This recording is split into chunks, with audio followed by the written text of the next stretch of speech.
Assalamualaikum warahmatullahi wabarakatuh.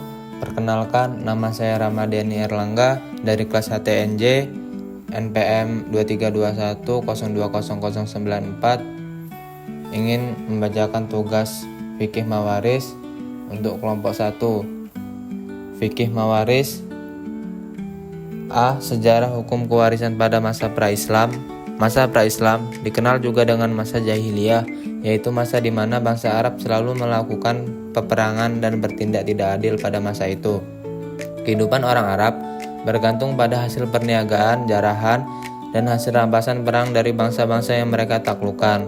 Ketika itu, kekayaan berada di tangan laki-laki dewasa yang mampu dan memiliki kekuatan serta kekuasaan. Hal itu juga berlaku terhadap pembagian harta warisan, maka menjadi wajar jika harta warisan diberikan kepada laki-laki dewasa, bukan kepada perempuan dan anak-anak.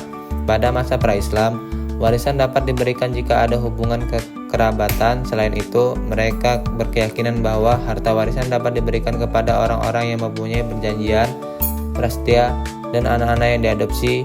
Pengangkatan anak dapat dipahami bahwa seorang akan mendapatkan harta warisan apabila adanya pertalian kerabat. Keterabatan ialah hubungan nasab antara orang yang mewariskan dengan orang yang mewarisi yang disebabkan oleh kelahiran. Pertalian kerabat yang menyebabkan seorang ahli waris dapat menerima warisan adalah laki-laki yang memiliki kekuatan untuk membela, melindungi, dan memelihara apabila persukuan atau sekurang-kurangnya keluarga mereka. Persyaratan ini mengakibatkan anak-anak yang belum dewasa dan kaum perempuan tidak dapat menerima pusaka. Pantangan menerima pusaka bagi kedua golongan ini karena dianggap tidak sanggup melakukan tugas-tugas peperangan, dan lebih dari itu, mereka dipandang tidak cakap melakukan perbuatan hukum. Oleh karena itu, para ahli waris jahiliyah dari golongan kerabat semuanya terdiri atas A. Anak laki-laki, B. Saudara laki-laki, C. Paman, D. Anak yang semuanya harus dewasa, dan E. Anak laki-laki paman. Adanya janji ikatan prastia. Janji prastia adalah dorongan kemauan bersama untuk saling membela jiwa, raga, dan kehormatan mereka. Tujuan ini tidak menginterelasi apabila pihak-pihak yang berjanji adalah anak yang belum dewasa, apalagi kaum wanita. Adapun isi janji prastia tersebut adalah darahku darahmu, pertumpahan darahku pertumpahan darahmu, perjuanganku perjuanganmu, perangku perangmu, damaiku damaimu. Kamu mewarisi hartamu, aku mewarisi hartamu. Kamu dituntut darahmu karena aku, dan aku dituntut darahku karena kamu, dan diwajibkan membayar denda sebagai ganti nyawaku. Aku pun diwajibkan membayar denda sebagai pengganti nyawamu.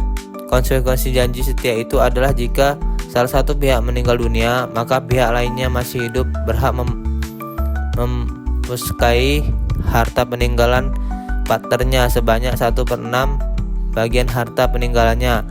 Adapun sisa harta setelah dikurangi 1/6 dibagikan kepada ahli warisnya. Adanya pengangkatan anak. Sebagai dijelaskan sebelumnya bahwa pewarisan atas pertalian kerabat, pewarisan atas dasar ikatan janji prastia, dan pewaris atas dasar peningkatan anak disyaratkan harus laki-laki yang sudah dewasa kuat. Adapun tendensi mereka untuk mengadakan janji prastia dan pengangkatan anak adalah adanya dorongan kemauan bersama untuk saling membela jiwa, raga, dan kehormatan mereka, serta memelihara dan membagikan harta kekayaan mereka. Hal itu tidak akan terrealisasikan jika masih anak-anak atau perempuan.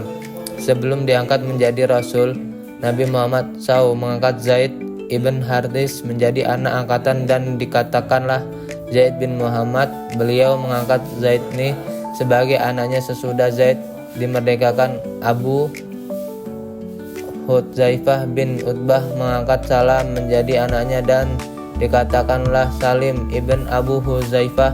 Keadaan ini berlaku hingga turun surat Al-Ahzab di bawah ini. Panggillah mereka anak-anak angkat itu dengan memakai nama bapak-bapak mereka itulah yang lebih adil pada sisi Allah. Dan jika kamu tidak mengetahui bapak-bapak mereka, maka panggillah mereka sebagai saudaramu sebagaimana dan maulamu, dan tidak ada dosa atasmu terhadap apa yang kamu hilaf padanya, tetapi yang ada dosanya apa yang disengaja oleh hatimu, dan adalah Allah Maha Pengampun lagi Maha Penyayang.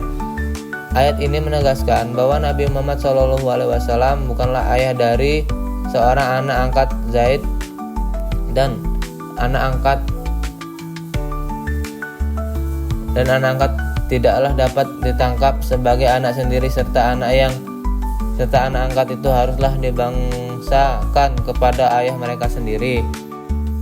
Kewarisan pada masa awal Islam. Pada masa awal Islam masih berlaku sistem pembagian kewarisan masa jahiliyah hingga turun ayat yang menerangkan bahwa para lelaki tidak memandang dewasa atau anak-anak memperoleh bagian pusaka dari terpeninggalan orang tua dan kerabat-kerabat terdekat. Begitu juga dengan perempuan, baik harta itu sedikit maupun banyak, sebagaimana Allah Subhanahu wa taala menjelaskan dalam Al-Qur'an. Bagi laki-laki ada hak bagian dari harta peninggalan kedua orang tua dan kerabatnya, dan bagi perempuan ada hak bagian pula dan harta peninggalan keduanya orang tua dan kerabatnya, baik sedikit atau banyak menurut bagian telah ditetapkan. Kesimpulan, berdasarkan uraian di atas, dapat disimpulkan bahwa secara historis pembagian harta warisan sudah ada sebelum Islam pra-Islam. Sistem pewarisannya adalah sistem keturunan dan sistem sebab. Sebagai pembagian harta warisan bersifat linear, dan mana anak-anak yang belum dewasa dan perempuan tidak mendapatkan harta warisan sekalipun mereka merupakan ahli waris. Seorang baru mendapatkan harta apabila mereka memiliki pertalian kerabat, janji ikatan prasetia, dan pasang pengangkatan anak. Sementara pada masa awal Islam, seorang bisa mendapatkan harta warisan apabila ada pertalian kerabat, pengangkatan anak, pertalian hijrah, dan persaudaraan. Terima kasih.